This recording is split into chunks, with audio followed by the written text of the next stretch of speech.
राना साहब के साथ मेरा ताल्लुक अच्छा रहा है। जब इनके ऊपर गलत केस भी बना था, मैं काबीना में लड़ पड़ा था। बात कर दी है ना आपसे? बिल्कुल है सर, बिल्कुल एहतराम है सर। जरदारी साहब ने आपको गलत गाली है? जरदारी साहब मेरे बड़े हैं सर, मुझे तो कोई शर्म नहीं है सर। जो है वो मुंह पे भी हूँ।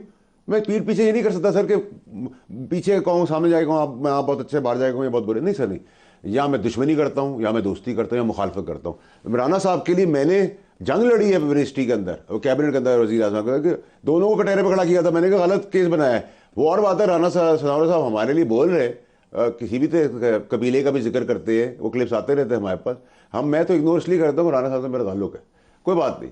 अगर वो कह रहे तो कह रहे थे, उनको पता है जब भाई खड़ा होगा तो जड़े में मारेगा, राना दरख्त साहब के गिराएगा। ऊपर हीरोइन का केस किसने बनवाया था सर थर्ड क्लास केस था, झूठा केस था। बनवाया उसको भी किसने? काबीना में का राना साहब मौजूद है, इनसे अभी पूछे आप कौन था उसके कि पीछे? आपने मुझे जियो के, क्योंकि हम पॉलिटिशियंस था की, कौन उसके पीछे? उसके पीछे जो उस वक्त की जो वजीर था या जो उस वक्त के लोग थे, उन सबने नहीं, मिल मिला वजीर तो के कहते मैं नहीं था, वो तो कहते हैं हमने उससे हेल्प लिया था, उसने कसम उठाई थी हमें। रिस्पॉन्सिबिलिटी सर, देखिए रिस्पॉन्सिबिलिटी तो वजीर की थी ना। वजीर आए कहता, देखिए सर एएनएफ की आप बात कर रहे हैं, तो मैं एएनएफ को कब ब्लेम, क्यों तब ब्लेम करूंगा जब मैं उसका मिनिस्टर ना होता। मिनिस्टर अगर है और एएनएफ करे, मैं अगर किसी जगह वजीर हूं और मेरे नीचे 2 स्टार कोई ये काम करे, तो मैं, अगर मैं बहुत ही मजबूर कमजोर होऊंगा तो मैं आके ये बोल दूंगा भाई मैंने नहीं किया, इसने किया। ये तो मेरी बड़ी क्लैरिटी अपनी लाइफ के अंदर। लेकिन मैं राना साहब से, आप अभी पूछें, राना साहब मौजूद है अभी राना साहब कि से राना साहब, हम पॉलिटिशियंस की वो बड़ी तेज़ होती है, हमें पता चल जाता है कि इसने क्या बात की मेरे लिए। राना साहब मुझे जियो के प्रोग्राम के अंदर मिले नीचे, उन्होंने मुझे कहा मैं नहीं एक्सपेक्ट करता था कि तुम कैबिनेट में खड़े हो जाओगे मेरे लिए, क्योंकि तुम मेरे मुखालिफ हो। मैं कहा सर मैं पार्टी का मुखालिफ हूँ, ये नाजायज़ आपके साथ हो रहा है, इसलिए मैंने इमरान खान साहब को कन्विंस किया कि ये एक झूठा और थर्ड क्लास और घटिया केस बनाने की कोशिश की है। इमरान को पता था? नहीं, इमरान खान साहब को पता नहीं था। इमरान खान साहब ने यकीन किया दूसरी दफा, लेकिन थर्ड टाइम और फर्स्ट जब टाइम जब मैंने, डीजीएनएफ को बुलाया गया तो उसने इमरान के सामने कहा था? उन्होंने क्लियर किया था, मैंने उसके बाद वीडियो दिखाए। क्या बोला था डीजीएनएफ ने? उन्होंने कहा था कि उन्होंने मिनिस्टर की बात को इंडोर्स किया था कि वो डीजीएनएफ भी बड़ा क्लेवर आदमी होता है। जब वो ऐसी सिचुएशन में आता है प्रेजेंटेशन देने, तो हर चीज़ मिनिस्टर की अप्रूवल से, मिनिस्टर के इशारे से चलता है, और मिनिस्टर को मुखातिब कर रहा था। लेकिन जब मैंने उनसे सवाल ये किया एएनएफ के साहब से कि आप मुझे वो वीडियो दिखा दें, तो मुझे मिनिस्टर ने जवाब ये दिया कि उस राना सलाम साहब का गनमैन थे।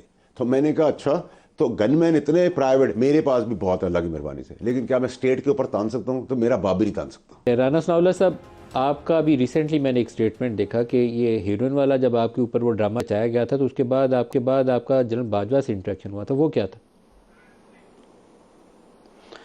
देखें, वो पार्लियामेंट में एक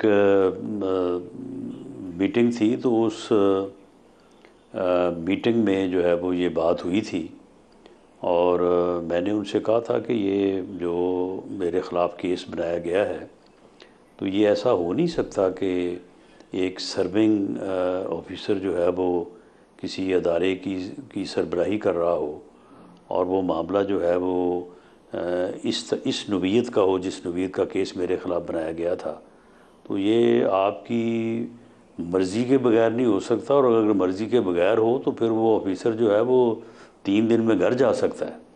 तो इसलिए आप इस बात के ज़िम्मेदार हैं। तो बहरहाल उन्होंने इससे इनकार किया कि नहीं जी, मैं जो है वो ज़िम्मेदार नहीं हूँ। लेकिन बहरहाल हकीकत जो है वो इसी तरह से थी कि ये मामला आपने कन्फ्रंट किया उन्हें? बल्कि जी, मैंने बिल्कुल उनको on the face of him उनको कन्फ्रंट किया। और उनका रिएक्शन क्या था? रिएक्शन में तो खैर उन्होंने यही कहा कि जी नहीं, ये मेरे इल्म में नहीं था। लेकिन चलिए, अगर इल्म में नहीं था तो दूसरे तीसरे दिन तो इल्म में आ गया था ना। सारे मीडिया पे सारे अपना जो है वो इंटरनेशनली जो है वो ये चीज़ सारी चली गई थी।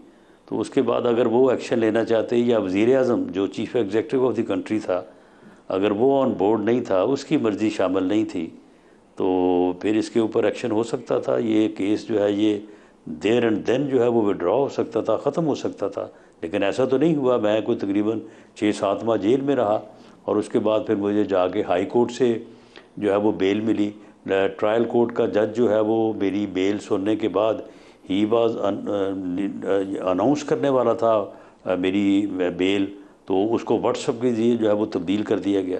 तो ये सारे ड्रामे, आज तो बड़ी बातें हो रही हैं कि जी वो ये हो गया जी, वो हो गया जी, प्रेशर आ गया। तो उस वक्त भी तो ये सारा कुछ होता रहा है।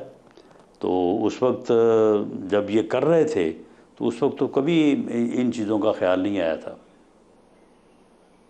तो राणा साहब, अगर यही कुछ हम करते रहेंगे, अफसोसनाक सूरत हाल है, तो हम फिर आगे तो नहीं चल सकते। आज भी जो बहुत सारे मुकदमात हैं इमरान के, मेरा ख्याल नहीं है कि वो बनने चाहिए थे। आप सियासी मुखालफ हैं, हो सकता है आप मेरे से इतफाक़ ना करें, लेकिन किसी के ख़िलाफ़ ये इद्दत वाले मामला को इस तरीके से उछालना कोई इज़्ज़त वाला मामला नहीं है, गुरेज करना चाहिए था। तो हम इससे बाहर निकलेंगे या नहीं निकलेंगे, ये लेकिन पता मलिक नहीं अभी।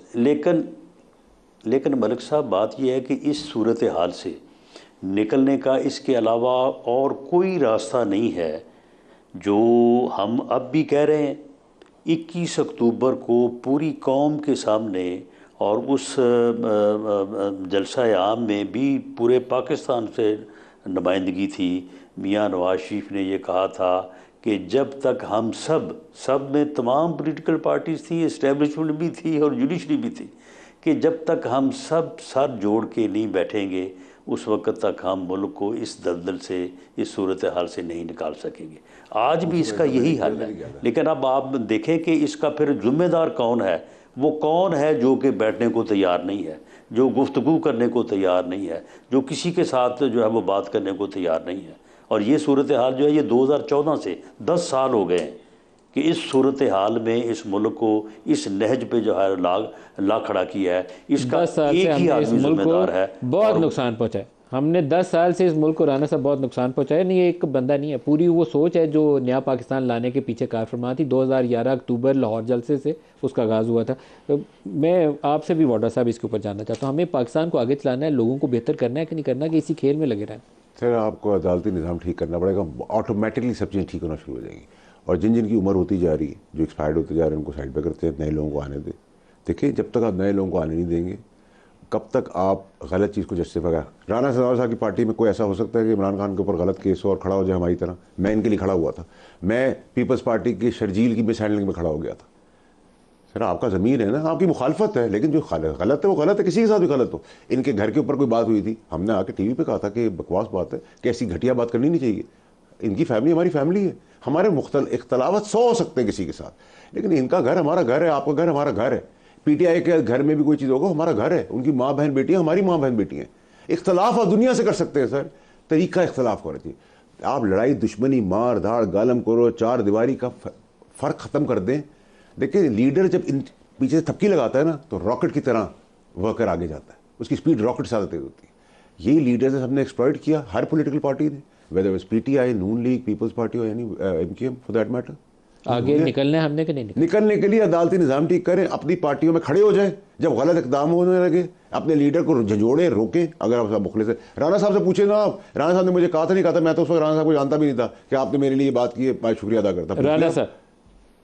राणा साहब आपने कही थी मुझसे ये बात? जी बिल्कुल इसमें कोई शक नहीं है कि मुझे ये बात जेल में मालूम हुई थी और वाडा साहब ने उस मामले में जो है वो वहाँ कैबिनेट के इजलास में इन्होंने बात की थी और मैंने बिल्कुल बाहर आके मैंने मैसेज भी भेजा था, लेकिन बाद आके मैंने खुद भी इनका शुक्रिया अदा किया। और इसमें कोई शक नहीं है कि वाडा साहब जो है अक्सर औकात बातें सही और सच्ची कर जाते हैं।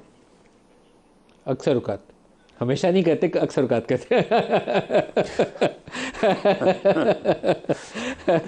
आज वाडा साहब का एजेंडा ये है कि उन्होंने जजों को रगड़ा लगाना है, इसलिए जजों के ऊपर फोकस रखा हुआ है आज उन्होंने। सर, अगर मैं जजों को क्रिटिसाइज कर रहा हूं, लेकिन वाडा साहब जो बात कह रहे हैं, वाडा साहब जो बात कह रहे हैं कि जी जुडिशरी को ठीक कर दें, वो जुडिशरी को भी तो पार्लियामेंट ने ठीक करना है ना, आइन पार्लियामेंट ने बनाना है। जब तक सियासी जमातें, पॉलिटिकल पार्टी, जो लोग जिनकी नुमाइंदगी है पार्लियामेंट में, ये लोग नहीं बैठेंगे, ये किसी मसले को हल नहीं करेंगे, उस वक्त तक कैसे हल होगा? ना जुडिशरी का होगा, ना एस्टेब्लिशमेंट का होगा, ना पॉलिटिकल पार्टीज का होगा, ना इलेक्शन का होगा। तो मामला ये है कि शिबली साहब है ना, शिबली फराज साहब है, राणा साहब, शिबली फराज साहब ना, ये बैठ के बात करने बहुत पसंद है। वैसे भी खड़ा रहा वो आदमी उस सेनेट के अंदर। आज भी उन्होंने लोग देखे जिन्होंने इमरान खान के खिलाफ प्रेस कॉन्फ्रेंसेस की हैं।